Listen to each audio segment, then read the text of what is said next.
प्रभु। प्रभु नहीं, पुत्र कहो मां।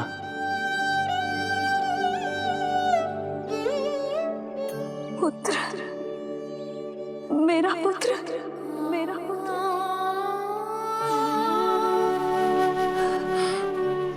आज जैसे आपने मुझे अपनी गोद में लिटा रखा है, क्या कुछ ऐसा नहीं हो सकता कि शीघ्र ही मुझे आपको अपनी गोद में खिलाने का अवसर मिल जाए? आज तो मैं केवल मूर्छित हुई हूं, किंतु शीघ्र ही यदि मुझे आप पुत्र रूप में ना मिले तो मेरे प्राण चले जाएंगे। ऐसा ना कहो मां।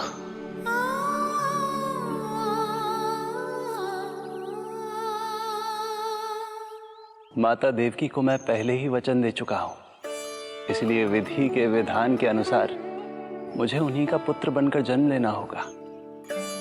किंतु आपकी आतुरता का अनुभव करने के बाद अब मैं भी आपका स्नेह पाने से स्वयं को और वंचित नहीं रख सकता। आपने वरदान मांगा था कि आप पुत्र की भांति मेरा पालन पोषण करना चाहती हैं, इसलिए यदि आप उचित समझे तो आप अगले जन्म में ही अपनी इच्छा पूर्ण कर सकती हैं। जिस आयु में संतान को अपनी मां की ममता के आंचल की आवश्यकता सबसे अधिक होती है, उस आयु में अर्थात अपने जन्म के प्रथम दिन से 10 वर्षों तक मैं आपके साथ रहूंगा।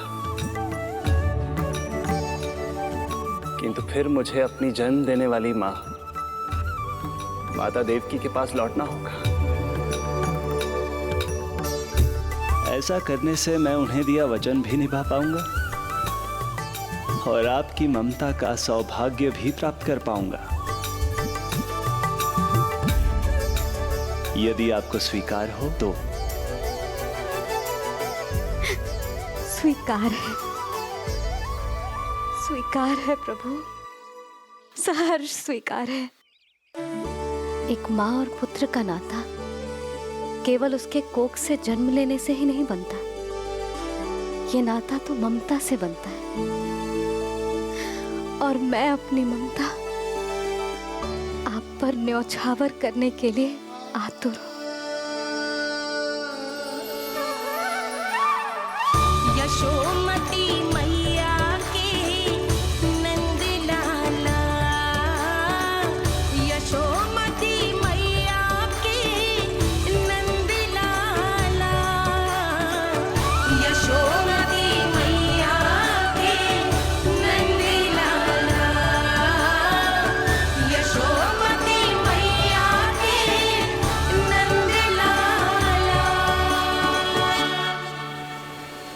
तो इस प्रकार परमपिता परमेश्वर श्री हरि विष्णु एक ही जन्म में दो माताओं का पुत्र बनने के लिए उत्साहित भी थे और भावुक भी। किंतु जगत माता श्री लक्ष्मी और अन्य सभी देवगण ये जानना चाहते थे कि श्री हरि ये अभूतपूर्व कार्य कैसे करेंगे। भगवान बोले, ये सब संभव होगा उसके कारण जो मेरे अगले जन्म की कथा का मुख्य पात्र है, कंस।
जब जीवन पर संकट हो तो अभिमान अर्थहीन होता है।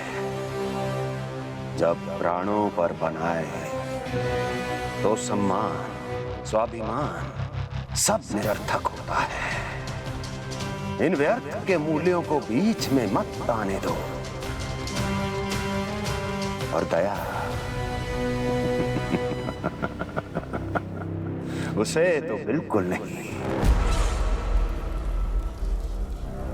मार डालो साधु संत ऋषि मुनि स्त्री वृद्ध, चाहे वो नवजात शिशु ही क्यों ना हो। किंतु हाँ, यदि शत्रु भारी पड़ने लगे, पराजय सामने दिखाई देने लगे, तो उसी क्षण शत्रु के पैर पकड़ लो और अपने प्राणों की भिक्षा मांग लो। अहंकार को आड़े मत आने दो। अग्नेः शेषम ऋणः शेषम शत्रुः शेषम तथैव च पुनः पुनः प्रवर्धेत तस्मात् शेषम न कार्येत। अर्थात अग्नि की एक भी चिंगारी, ऋण की एक भी मुद्रा और शत्रु की एक भी संतान यदि शेष रह जाए तो शीघ्र ही विकराल रूप धारण कर सकती है। इन सब का समूल नाश ही एकमात्र उपाय है अपनी सुरक्षा का। इसलिए कहता हूं, साम दाम दंड भेद कोई भी युक्ति क्यों ना लगानी पड़े, शत्रु के प्राणों का हरण ही परम उद्देश्य होना चाहिए। छोड़ो मत, फिर चाहे वो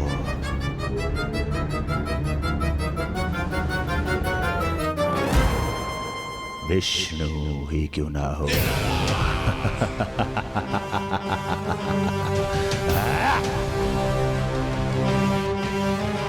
यही थी कंस की दिनचर्या।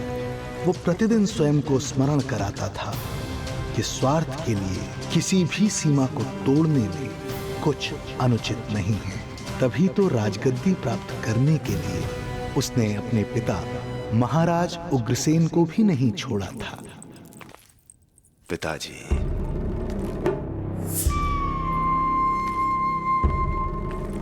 हो सके तो मुझे क्षमा कर दीजिएगा। कल्पना भी नहीं की थी कि मैं आपके साथ ऐसा व्यवहार करूंगा। आपको प्रतीत हो रहा होगा कि मैं क्रूर हूं, स्वार्थ में अंधा हो गया हूं, किंतु मैं विवश हूं।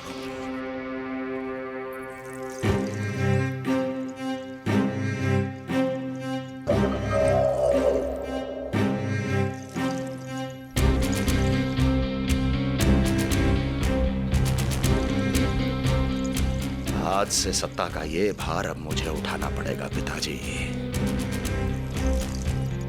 क्योंकि आप तो अत्यंत दयावान हैं। अपनी आवश्यकता से अधिक प्रेम आपको अपनी प्रजा से है, किंतु मैं ऐसा नहीं। मैं अपने शत्रुओं का काल हूं, तभी तो मेरे प्रति दुर्भावना रखने वाले मेरे सम्मुख आने से पहले थर थर कांपते हैं। इसलिए मथुरा का राज सिंहासन मेरे साथ अधिक सुरक्षित रहेगा, क्योंकि मैं आपसे अधिक उपयुक्त हूं पिताजी। मेरा विश्वास कीजिए। हृदय पर गोवर्धन पर्वत रखकर मुझे यह निर्णय लेना पड़ रहा है पिताजी।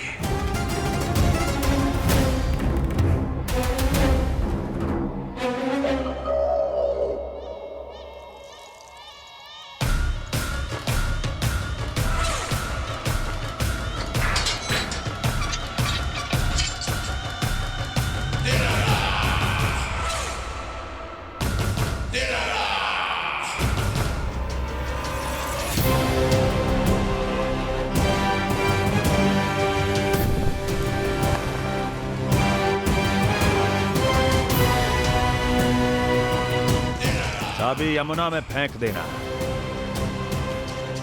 कोई कितना भी क्रूर, कठोर राक्षस ही क्यों ना हो, किसी न किसी के लिए उसके हृदय में भी प्रेम उपजता ही है।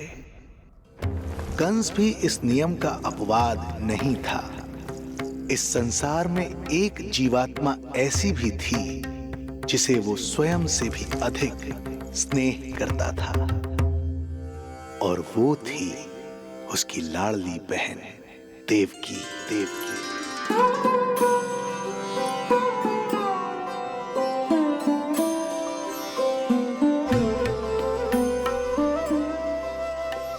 देवकी के लिए कंस एक राजा नहीं, मात्र भाई था, जो अपनी बहन की छोटी सी मुस्कुराहट के लिए आकाश पाताल एक कर सकता था। अत्यंत धूमधाम से उसने अपनी देवकी का विवाह यादवराज वसुदेव के साथ संपन्न करवाया। रुको।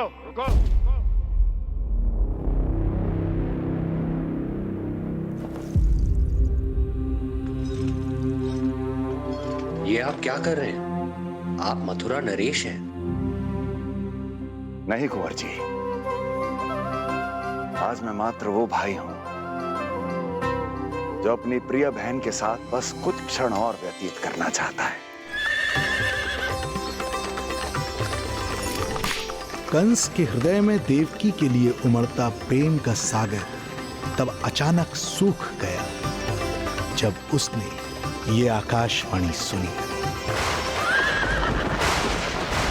महापापी अत्याचारी कंस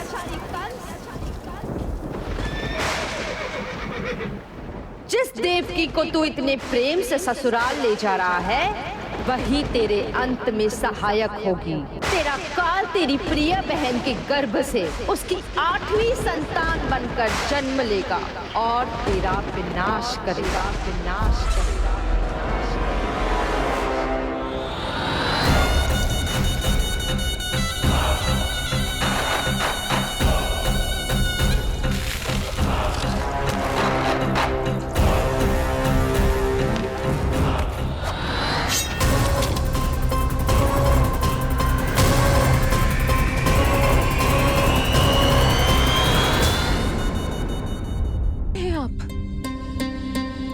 मुझे आपसे भय लग रहा है।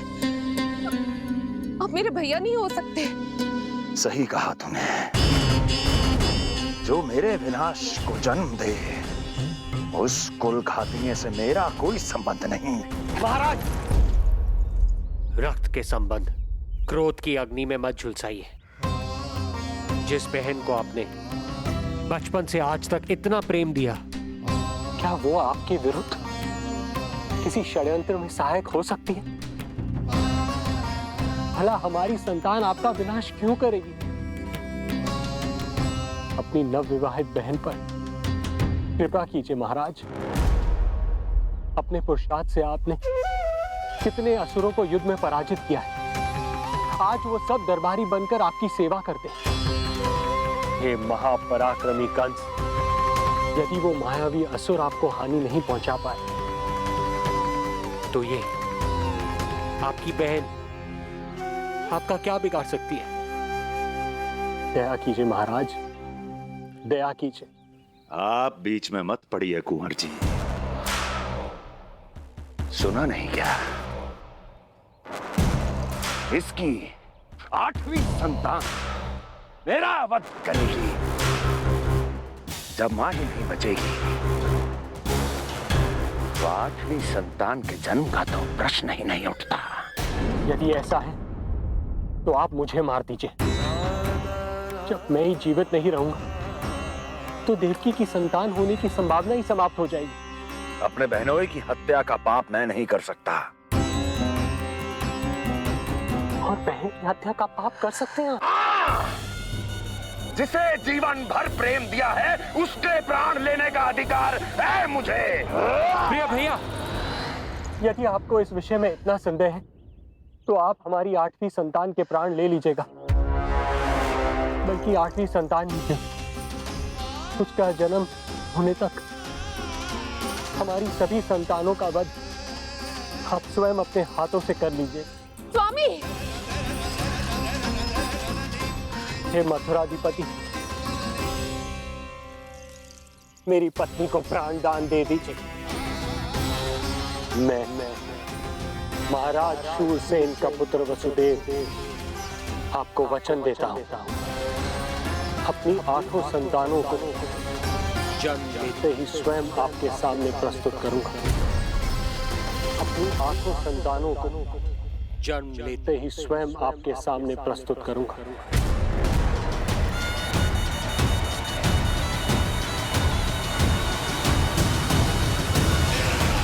बधाई हो कुंवर जी,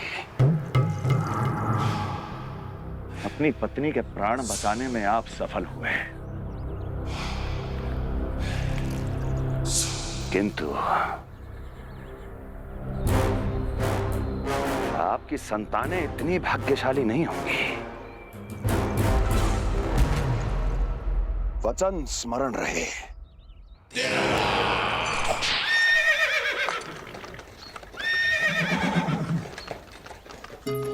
इस तरह रक्त की प्यासी कंस की तलवार की छाया में देवकी और वसुदेव का वैवाहिक जीवन प्रारंभ हुआ। जब कंस की निर्ममता और वसुदेव के वचन का ये दुखद समाचार गोकुल पहुंचा तो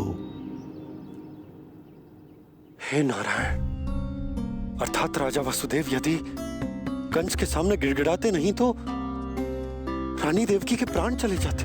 हाँ नंदराज, और अब वो दोनों कंस के महल में हैं, किंतु वो महल भी उनके लिए किसी बंदीगृह से कम नहीं है।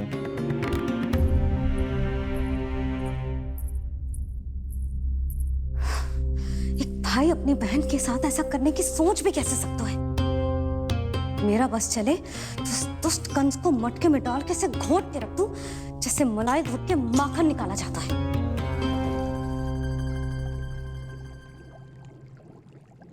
ना, माखन ना, जे कंस तो कीड़ा है, इसे तो पटक पटक के ऐसे मारना चाहिए जैसे कीड़ा निकालने के लिए धान के गट्ठर को पटका जाता है।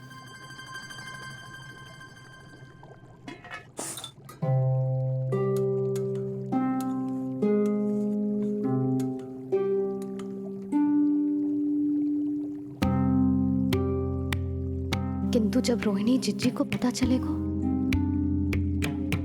तो वो तो अपने आप को ही दोष देंगे, क्योंकि बालक ना होने के कारण उन्होंने ही वसुदेव जी को राजकुमारी देवकी के साथ दूसरा विवाह करने पर विवश किया था।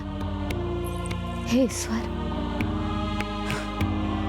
जिस सुख के लिए रोहिणी जिज्जी ने पत्नी जीवन का सबसे बड़ा त्याग किया था, जब उन्हें पता चलेगा कि वही सुख उस क्रूर कंस ने छीन के मटिया मेट कर दिया है, तो कितना कष्ट पहुंचेगा।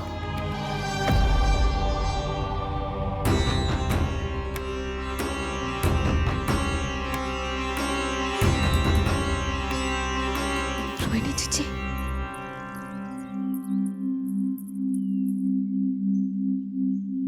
गोप नरेश, कृपया मुझे अपने भैया के पास ले चलिए।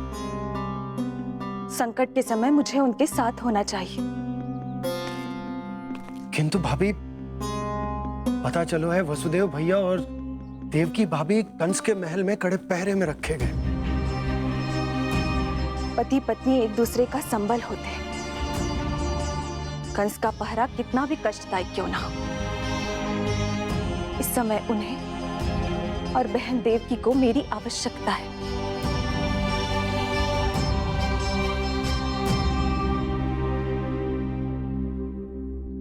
ये मेरी विवशता है। ये यादव कुलदीपक होकर भी आपको इस महल में बंदियों की तरह रहना पड़ रहा है, और मैं कुछ कर भी नहीं पा रही। काश आपने मुझसे विवाह ही ना किया होता। तो क्या मैं अपने भाग्य से भाग पाता देवकी? पूर्व जन्म के कर्मों के फल स्वरूप जो हमारी नियति में लिखा है वो तो हमें भोगना ही है। श्री हरि क्या करते हैं, कब और क्यों करते हैं, ये दुख हमारे जीवन में किस उद्देश्य से आए हैं, इन रहस्यों का पता लगा पाना हम मानवों के लिए संभव नहीं है देवकी।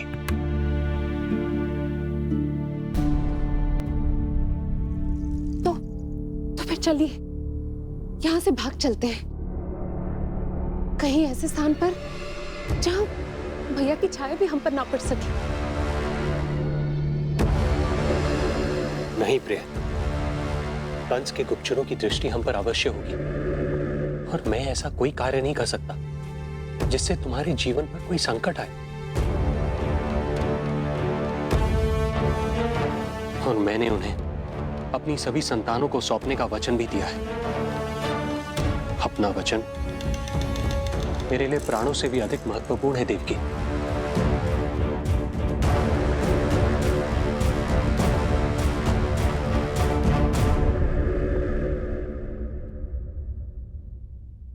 राजन, राजकुमारी, गोकुल से रानी रोहिणी और गोपराज नंद पधारे हैं।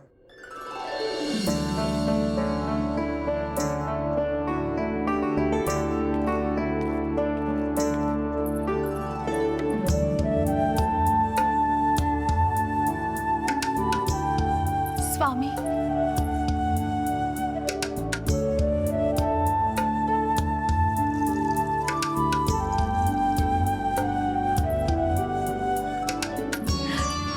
बहन, दीदी,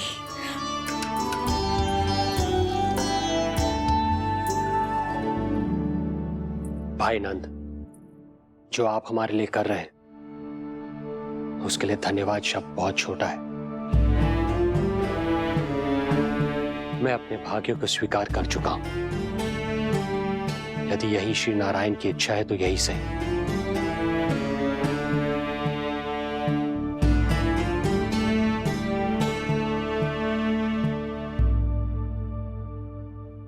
भाई नंद, इस समय मथुरा का वातावरण अनुकूल नहीं है, आपको जाना चाहिए।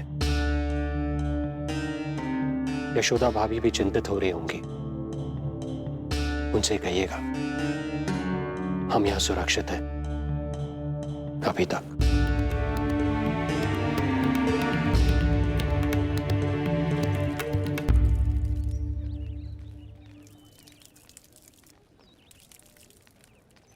वसुदेव भैया का भाग्य पर भरोसा दिख, वे अपनी संतानों को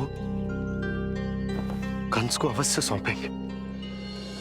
ईश्वर, इतना कठोर वचन, जब इसे निभाने का कठिन समय आएगा तो कैसा अनुभव करेंगे वे? उनका हृदय तो चकनाचूर हो जाएगा।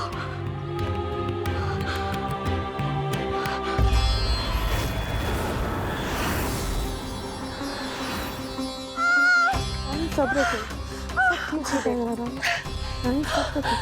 देवकी, मैं महाराज शूरसेन का पुत्र वसुदेव आपको वचन देता हूं, अपनी 8 संतानों को जन्म देते ही स्वयं आपके सामने प्रस्तुत करूंगा।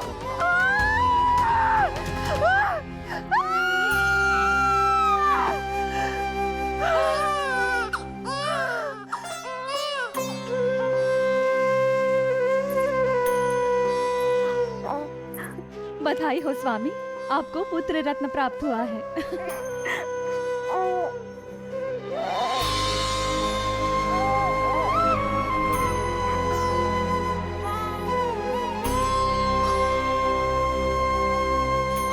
महाराज को पता चला तो क्या होगा?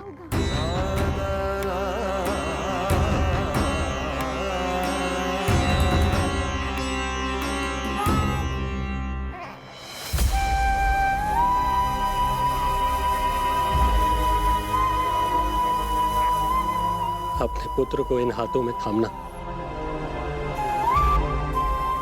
कितने वर्षों से इस पल की प्रतीक्षा कर रहा था मैं,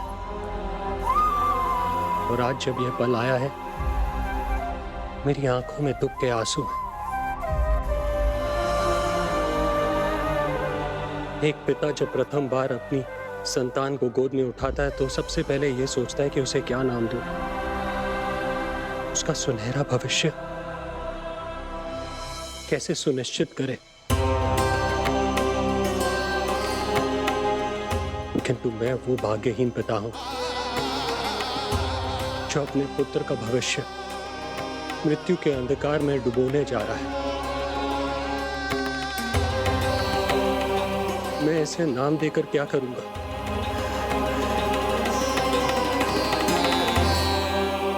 क्या आपके वचन का महत्व आपके पुत्र के प्राणों से अधिक है स्वामी?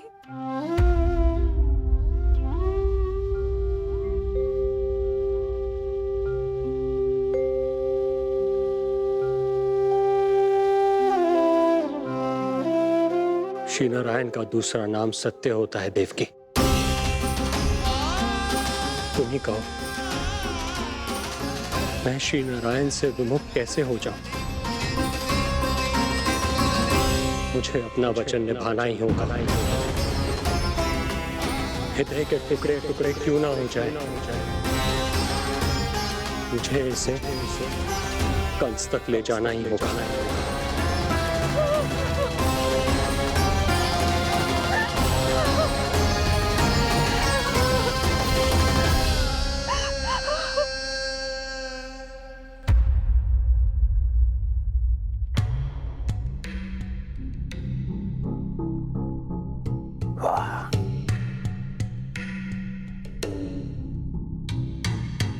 इतना स्वादिष्ट भोजन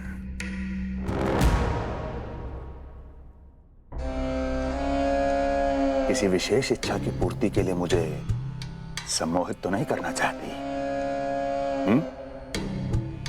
मुझे पति के रूप में प्राप्त कर तो चुकी हो, अब प्राप्त करने को क्या क्या बचा है प्राप्ति? मैं प्राप्ति नहीं, अस्थि हूं स्वामी। प्राप्ति तो छुई मुई बनकर वहां खड़ी है।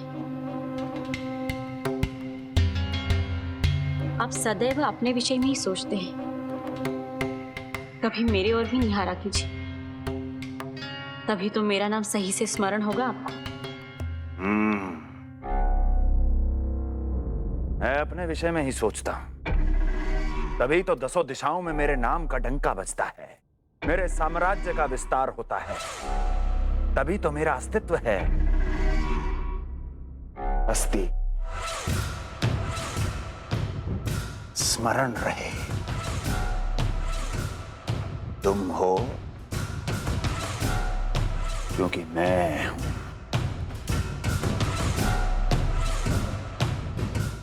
वन में यदि सिंह न हो तो उसके आश्रिति पर गीदड़ भी आक्रमण कर देते हैं। सिंह कभी अपने शत्रु को एक क्षण भी जीवित नहीं छोड़ता महाराज। आपने तो छोड़ दिया देवकी को। सिंह नहीं, आप वो गाय हैं जो अपनी कसाई से अथाह प्रेम करती है।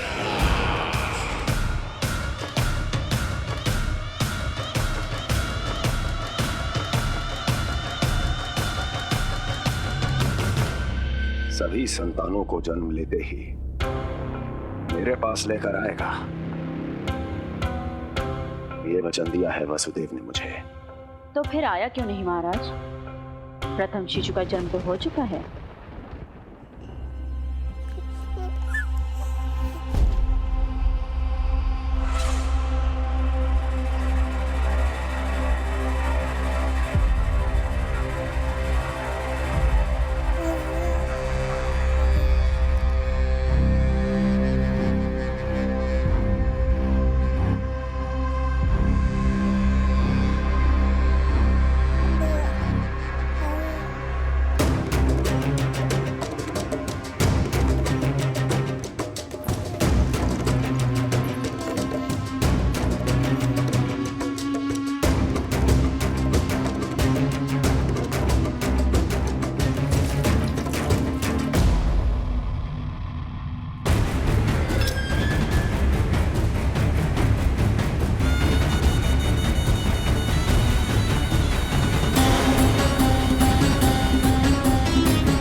यादव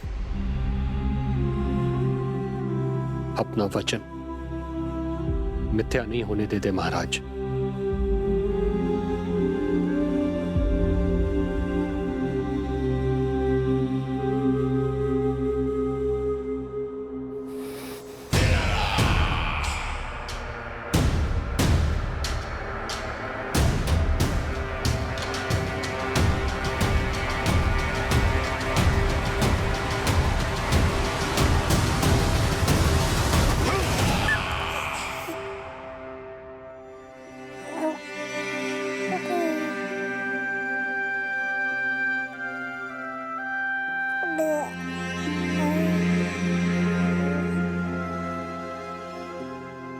ये देवकी का पुत्र है, मेरी बहन जो मुझे प्रिय हुआ करती थी, उसका प्रथम पुत्र है ये, मेरा प्रथम भांजा।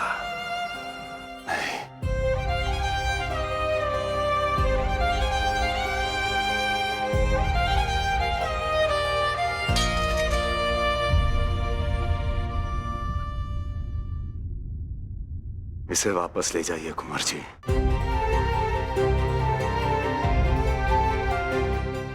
देवकी की प्रथम संतान से मुझे कोई संकट नहीं।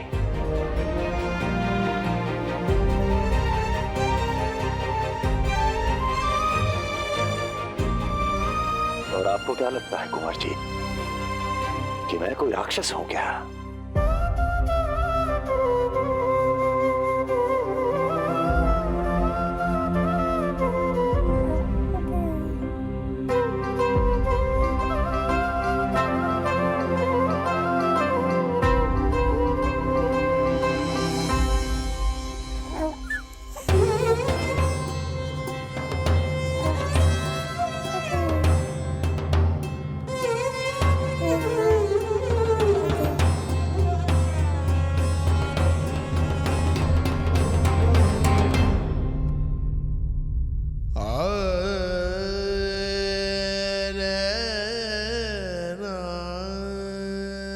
तो उसे अपनी गोद पे भी नहीं उठा पाई थी दीदी। उसका वो सुकुमार मुख मेरी स्मृति से जा ही नहीं रहा। वो मधुर रुदन अभी तक मेरे कानों में गूंज रहा है। मैं तुम्हारी पीड़ा का अनुमान लगा सकती हूँ देवकी। मैंने उसे जन्म नहीं दिया था, फिर भी मेरे कान अभी तक उसके रुदन की ध्वनि सुन रहे हैं। क्योंकि ये अपनी माओ को पुकार रहा है। तुम्हारे भैया ने हमारे पुत्र को प्राणदान दे दिया देवकी।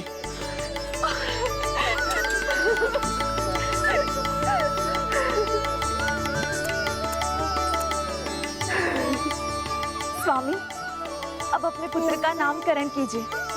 इसे ऐसा नाम दीजिए कि इसका भविष्य यश और कीर्ति से परिपूर्ण हो। कीर्तिमान, कीर्तिमान होगा इसका नाम।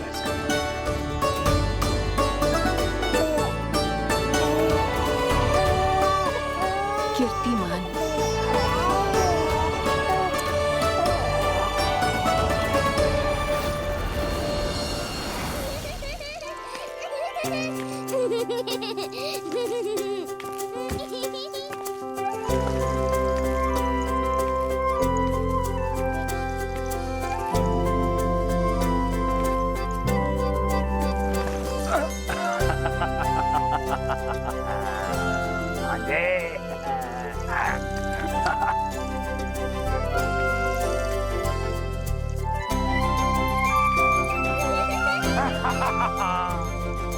भांजे भांजे, मामा से बचना असंभव है।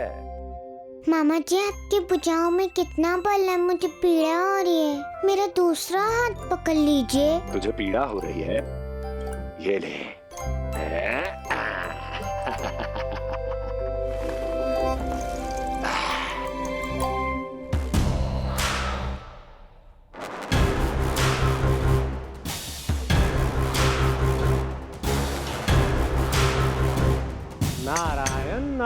नारायण। मामा जी मूर्ख बन गए, मामा जी मूर्ख बन गए, मामा जी मूर्ख बन गए। इतना दुस्साहस। जा खेल। अब मामा जो है देवर्षि के साथ मंत्रणा करेंगे। जा खेल। क्योंकि अत्यंत महत्वपूर्ण ना हो तो देवर्षि हमारे द्वार पर आने का कष्ट नहीं उठाएंगे। कहिए देवर्षि, कैसे आना हुआ? मैं तो बस आपको ये अद्भुत कमल पुष्प भेंट करने आया था महाराज। इसे देखते ही मुझे आपका स्मरण हुआ था। मानो ये मुझे पुकार कर कह रहा हो, मुझे महाराज कंस के पास ले चलिए। इसमें तो कुछ भी विशेष नहीं है देवर्षि। इसमें 8 पंखुड़ियां हैं महाराज, और 8वीं पंखुड़ी सबसे विशेष है। यदि विश्वास न हो तो आप स्वयं गिनकर देख लीजिए। आप मेरा उपहास कर रहे हैं देवर्षि। आप गिनिए तो सही महाराज। 1 2 3 4 5 6 7 8। क्या आप निश्चित रूप से कह सकते हैं कि यही 8वीं पंखुड़ी है? विचार कीजिए महाराज। क्या आप बिना किसी शंका के कह सकते हैं कि कौन सी पंखुड़ी पहली है और कौन सी 8वीं? क्या आप पूर्ण विश्वास के साथ कह सकते हैं कि कौन प्रथम है और कौन अंतिम? फिर चाहे वो पंखुड़ी हो या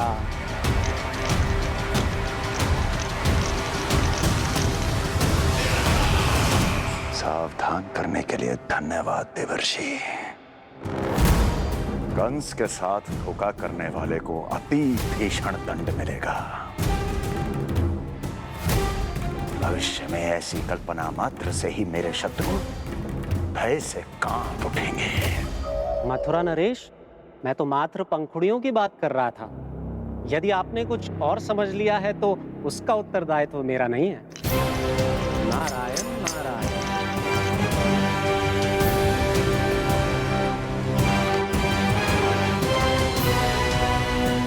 विचार कीजिए महाराज। क्या आप बिना किसी शंका के कह सकते हैं कि कौन सी पंखुड़ी पहली है और कौन सी 8वीं? क्या आप पूर्ण विश्वास के साथ कह सकते हैं कि कौन प्रथम है और कौन अंतिम? फिर चाहे वो पंखुड़ी हो या मामा जी मूर्ख बन गए, मामा जी मूर्ख बन गए, मामा जी मूर्ख बन गए, मामा जी मूर्ख बन गए।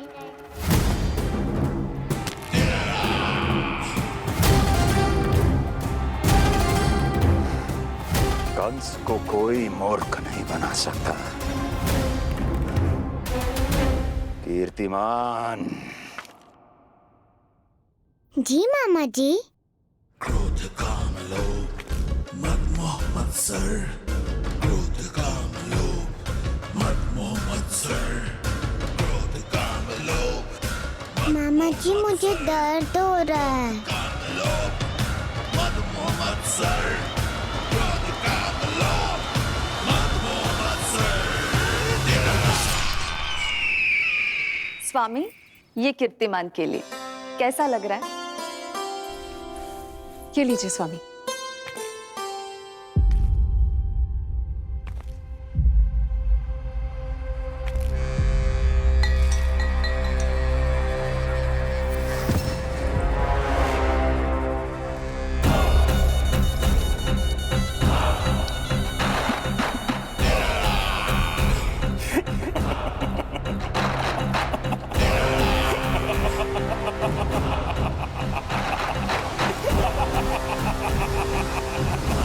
नेत्रों के सामने अपनी संतान की हत्या होते हुए देखना कितना पीड़ादायक रहा होगा ये दृश्य। किंतु प्रभु, यदि देवर्षि नारद कंस के हृदय में संदेह का बीज न बोते तो कंस ऐसा कभी नहीं करता। तो फिर उसे उकसाए ही क्यों देवर्षि ने? आप भूल गए देवराज, समस्त संसार में जो भी होता है मेरी इच्छा अनुसार ही होता है। यही प्रश्न नारद ने भी मुझसे पूछा था।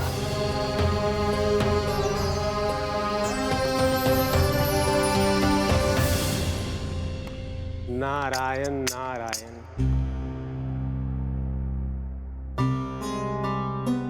छोटे से बालक की इतनी निर्मम हत्या और माध्यम बना मैं। प्रभु ये कैसी लीला है आपकी? अभी तो देवकी की 5 और संतानों की हत्या होना शेष है नारद। अब से कंस शिशुओं के जन्म लेते ही उनकी हत्या कर देगा। यदि जन्म के तुरंत बाद ही मृत्यु होनी है तो जन्म का लाभ ही क्या है प्रभु? यही विधि का विधान है नारद। कीर्तिमान और शेष 5 बच्चे श्रापग्रस्त हैं। जन्म के कर्मों के अनुसार अल्पायु होना उनकी नियति है। उनकी मृत्यु के बाद ही शेषनाग के अंश के रूप में बलराम और मेरे अंश के रूप में श्री कृष्ण का अवतार संभव होगा। नारायण नारायण।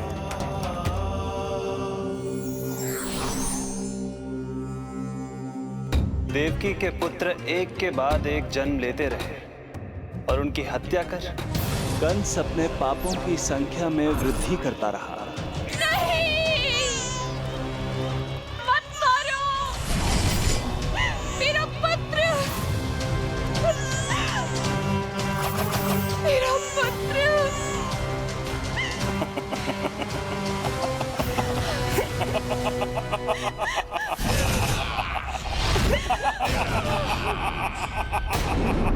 उसकी क्रूरता की कथा ऐसे मोड़ पर आ पहुंची जहां से वापसी असंभव है, क्योंकि अभी अभी उसने देवकी के छठे पुत्र का वध कर दिया है। हे प्रभु, कितना दुर्दांत है ये कंस। किंतु एक ही जन्म में एक साथ 2 माताओं का पुत्र बनने में उसने आपकी सहायता कैसे की प्रभु? उसके भय ने उससे ये कार्य सहज ही करवा दिया देवराज। जन्म लेते ही माता देवकी के सभी पुत्रों की हत्या कर उसने मुझे विवश कर दिया है। अब जीवित रहने के लिए मेरे अवतार को माता देवकी की कोख से जन्म लेने के तुरंत बाद मैया यशोदा के पास गोकुल जाना ही होगा। और इस प्रकार कंस के कारण एक ही जन्म में 2 माताओं का पुत्र बनने का आपका वचन सत्य सिद्ध होगा। आपकी लीला अपरंपार है प्रभु। आप सब अब निश्चिंत होकर जाइए। मेरे अवतार के जन्म होने की घड़ी अब निकट ही है। हम धन्य हुए प्रभु। हम धन्य हुए प्रभु।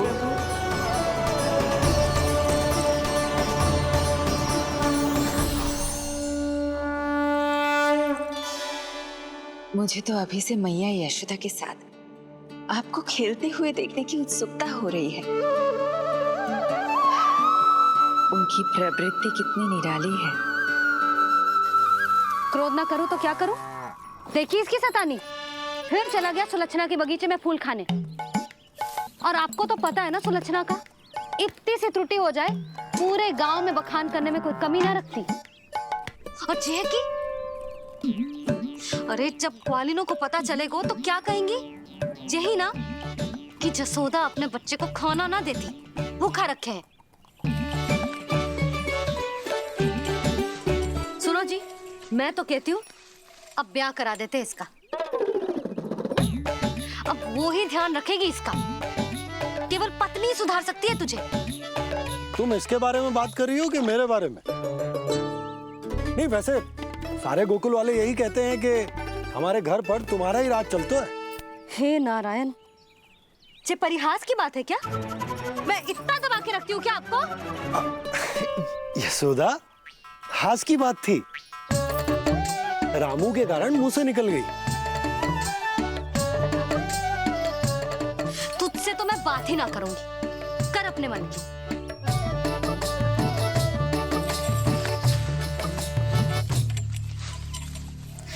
पता है तुझे कितना क्रोध आता है जब तू ऐसे बिना बताए घर से चला जाता है। प्रेम है जे मेरा, चिंता है मेरी। तुझे कुछ हो जाए तो अपना लल्ला माना है तुझे।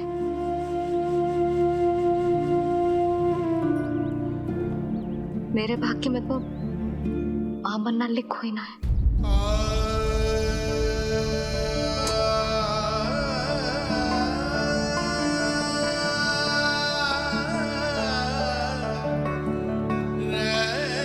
यशोदा,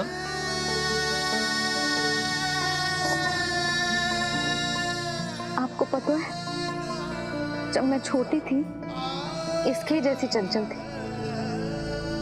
गांव वाले कहते थे एक बार बड़ी हो जाएगी अपने आप ठहराव आ जाएगा। ना आयो। फिर बड़े बूढ़े कहने लगे चिंता की कछु बात ना है, एक बार शादी हो जाएगी सब ठीक हो जाएगा। ना हुआ। फिर सबन ने कही एक बार बालक हो जाने दो, गोद भर जाएगी अपने आप परिपक्व हो जाएगी। पर गोद तो भरी ना मेरी। बालक तो हुआ ही ना। उस पर जब जे भी भाग जाता है तो मुझे रह रह के यही स्मरण होता है कि कमी मुझ में ही है। मैं ही किसी बात का ध्यान न रख पाती। संभव है यही कारण से नारायण ने बालक ना दियो मुझे। यदि देते तो बहुत बुरी मैया बनती मैं। यशोदा, क्या होगा तुम्हें? कहाँ की बात कहाँ लेकर जा रही हो तुम?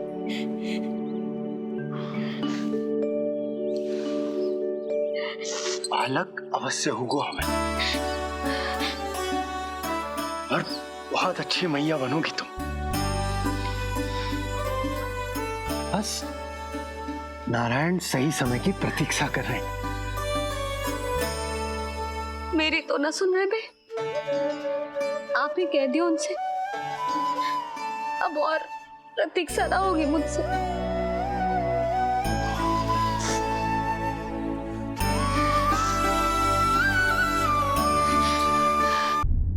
प्रतीक्षा तो अब मुझसे भी नहीं हो रही मैया।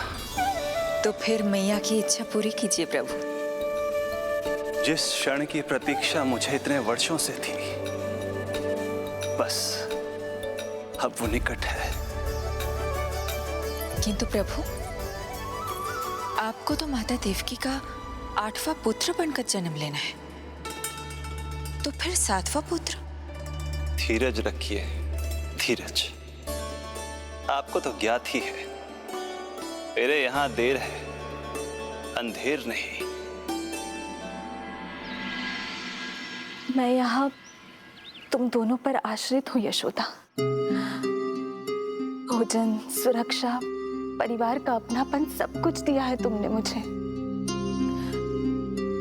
किंतु मेरा दुख मुझे एक क्षण भी चैन लेने नहीं देता। मेरे स्वामी और बहन देवकी कितने ही वर्षों से कंस की काल कोठरी में बंदी है। दिन रात नियति के शाप को सहन करने के अतिरिक्त और कोई उपाय नहीं है उनके पास। ऐसे में मैं सुख की सांस कैसे लूं? कीर्तिमान की हत्या के बाद मेरी सुरक्षा के लिए मेरे स्वामी ने मुझे यहाँ भिजवा दिया, चुपचाप। किंतु मेरा हृदय तो वही छूट गया यशोदा। इससे तो अच्छा होता कि मैं भी उसी कारागार में होती, मेरे स्वामी और बहन देवकी का दुख तो साझा कर पाती। अपनी 6 संतानों को कंस के हाथों मृत्यु के गोद में जाते देखा है उन्होंने। अब तो मुझे उस क्षण की कल्पना से भी डर लगने लगा है, जब देवकी अपने 7वें पुत्र को अपने गर्भ में धारण करेगी। भय से भविष्य नहीं टलता, होनी होकर ही रहती है। समय बीता और देवकी के गर्भ में 7वें पुत्र का आगमन हुआ। क्या इसका भी भविष्य वही होगा जिसके भाइयों का हुआ था? इस बंदी गृह की दीवारें, प्रत्येक ईंट प्रत्येक पत्थर, यहाँ तक कि यहाँ की वायु भी उस कंस की बंदी है। अब तक तो उसे सूचना भी मिल चुकी होगी। वो निर्दयी क्रूर प्रतीक्षा कर रहा होगा कि कब तुम्हें प्रसव हो और कब उसकी तलवार हमारे नन्हे शिशु, हमारी 7वीं संतान का रक्त पिए।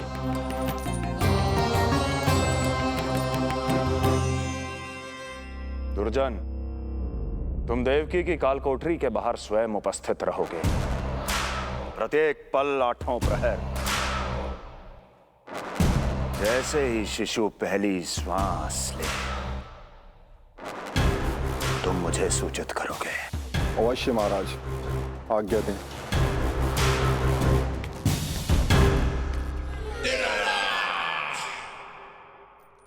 कुछ कीजिए स्वामी, कुछ कीजिए। मैं नहीं चाहती कि ये अपनी प्रथम श्वास इस बंदी गृह में ले। देवकी, विवशता से मेरा कलेजा भी फटा जा रहा है, किंतु इस काल कोठरी में बंद मैं कर ही क्या सकता हूं? किंतु इस सृष्टि के पालनहार, जगत के नियंता श्री हरि तो कर सकते हैं, तो फिर क्यों नहीं करते वो कुछ ऐसा कि कम से कम मेरी इस संतान का अंत उतना दुखद ना हो जैसा अन्य संतानों का हुआ था। क्यों नहीं करते वो कुछ हरि, क्यों नहीं करते? बताइए ना स्वामी, क्यों नहीं करते वो, क्यों नहीं करते? जो देवी भविष्य में मेरी मां बनने वाली है, उनकी करुणा भरी पुकार को मैं व्यर्थ कैसे जाने दे सकता हूं? कंस के राक्षस तत्व के अंत के लिए ऐसी माया की आवश्यकता है जो मेरी लीलाओं को क्रियान्वित भी कर दे और उसे भनक भी ना पड़े। ऐसी क्षमता और माया किसके पास है प्रभु?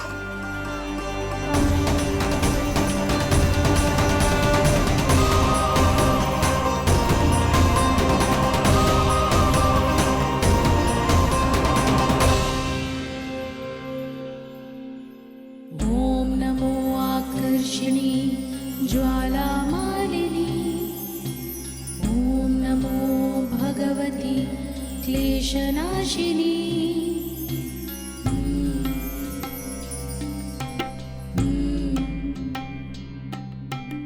ओम नमो योगमाये सर्वमोहिनी, ओम नमो योगमाये आज्ञा दीजिए प्रभु। माता देवकी का गर्भपात करके उस संतान को रानी रोहिणी के गर्भ में स्थापित कीजिए देवी।